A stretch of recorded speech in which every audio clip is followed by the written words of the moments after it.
Saudara-saudari di dalam Kristus, mari kita memulai renungan pagi kita dalam doa. Tuhan Yesus, terima kasih untuk hari ini, untuk kesempatan yang baru dan nafas yang baru. Sebentar kami akan memulai hari ini dengan firman-Mu. Berikan kami hati dan telinga seorang murid, agar kami bukan hanya mendengar, namun kami juga melakukan firman-Mu.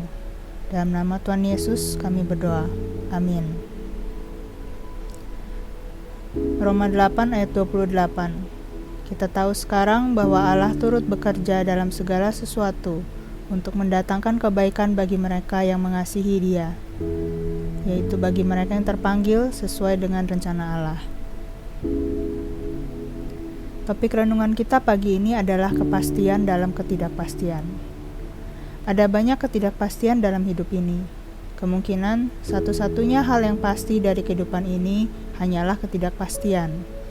Begitu banyak hal di sekitar kita yang dapat berubah sewaktu-waktu. Apa yang kita anggap aman, terjamin, dan pasti dapat berubah dengan atau tanpa sepengetahuan kita. Sebagai manusia, dengan berbagai keterbatasannya, ada banyak hal yang dapat terjadi di luar kendali kita. Kadang bisa berupa hal yang baik bagi kita, kadang bisa berupa hal yang buruk juga. Ketika hal yang kita anggap buruk terjadi, kemungkinan kita merasa cemas, khawatir, atau bahkan frustasi. Tapi sungguhkah semua hal yang kita anggap buruk itu benar-benar buruk dalam kehidupan kita? Sebagai manusia, kita tidak dapat mengetahui segalanya. Kita bukan Tuhan. Apa yang mungkin terjadi di masa lalu ataupun yang terjadi sekarang ini yang mungkin terasa tidak nyaman bagi kita atau membuat kita merasa menderita, bukan berarti pasti menjadi akhir yang buruk bagi kehidupan kita. Terkadang, hal-hal yang tampak buruk ini hanyalah salah satu bagian perjalanan hidup yang dapat membuat kita memilih apakah kita mau sungguh-sungguh percaya kepada Tuhan. Mempercayai Tuhan itu mudah ketika hidup terasa menyenangkan, ketika kita merasa sangat diberkati. Namun ketika berkat itu tampak berhenti, apakah kita masih percaya kepada Tuhan? Masihkah kita percaya bahwa Tuhan tetap baik, sekalipun di saat keadaan tampak tidak baik? Mazmur 100 ayat 5. Sebab Tuhan itu baik, kasih setianya untuk selama-lamanya, dan kesetiaannya tetap turun-temurun. Mazmur 118 ayat 29. Bersyukurlah kepada Tuhan sebab Ia baik, bahwasanya untuk selama-lamanya kasih setianya. Saudara, percaya kepada Tuhan itu lebih dari sekedar percaya bahwa Tuhan itu ada. Percaya kepada Tuhan berarti juga mempercayai pemeliharaan Tuhan, arahan dan tuntunan Tuhan, rencana Tuhan bagi masa depan kita. Percaya kepada Tuhan berarti juga mempercayai hati Tuhan yang tidak pernah berubah mengasihi kita.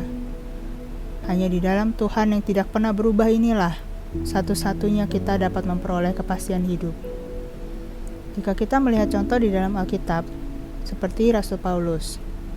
Sekalipun Rasul Paulus begitu setia dan dipakai Tuhan luar biasa, bukan berarti hidupnya pasti terjamin aman dan baik-baik saja.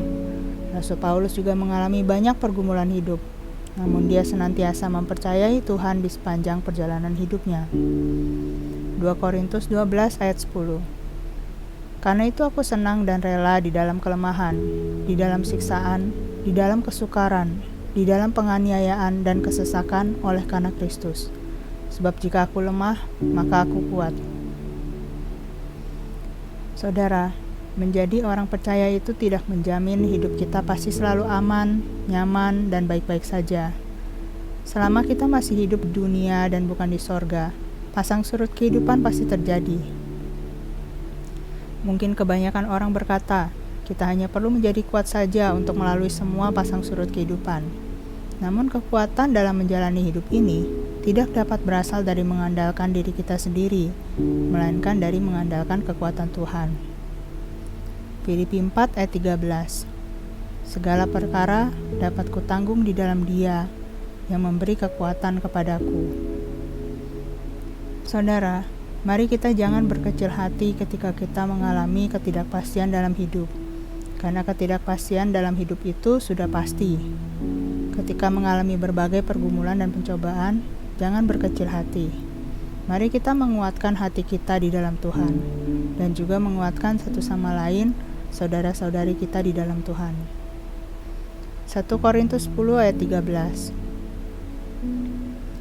Pencobaan-pencobaan yang kamu alami ialah pencobaan-pencobaan biasa, yang tidak melebihi kekuatan manusia.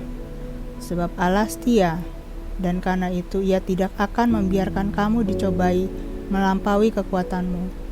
Pada waktu kamu dicobai, Ia akan memberikan kepadamu jalan keluar, sehingga kamu dapat menanggungnya. Mari kita bersatu dalam doa. Tuhan Yesus, biarlah kami belajar untuk percaya sepenuhnya kepada Engkau. Di tengah segala ketidakpastian dalam kehidupan ini, biarlah kami lebih mengandalkan Engkau daripada siapapun juga, termasuk diri kami sendiri. Biarlah kami menaruh kepercayaan dan kepastian hidup ini hanya di tangan-Mu. Tuhan yang tidak pernah berubah, Tuhan yang selalu baik, Tuhan yang selalu mengasihi kami. Terima kasih Tuhan Yesus, di dalam nama Tuhan Yesus kami berdoa. Amin.